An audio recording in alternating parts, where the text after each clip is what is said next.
அனைவருக்கும் வணக்கம். நான் பிரபாகர் ஜோதிடர். ஓம் சிவாய நமக. சிவசக்தி திருச்சிற்றம்பலம்.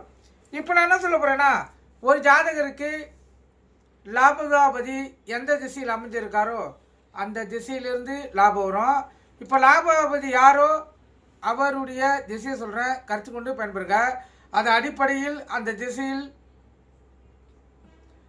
அதாவது கதவுகள் அமைத்தாலும் சரி, அந்த திசையை நோக்கி முதலீடு போட்டாலும் சரி, இல்லை அந்த திசையில் சொந்த தொழில் செய்தாலும் சரி, அந்த ஜாதகர் அதிக லாபத்தை பெற முடியும். இதில் எங்களுடைய முன்னோர்கள் கூறி வச்ச குறிப்பை நீங்கள் கருத்து கொண்டு பயன்பெறுங்க. இப்போ லாபலாபதி யாரோ அவருடைய திசையை குறித்தோ லாபத்தை பெற முடியும்.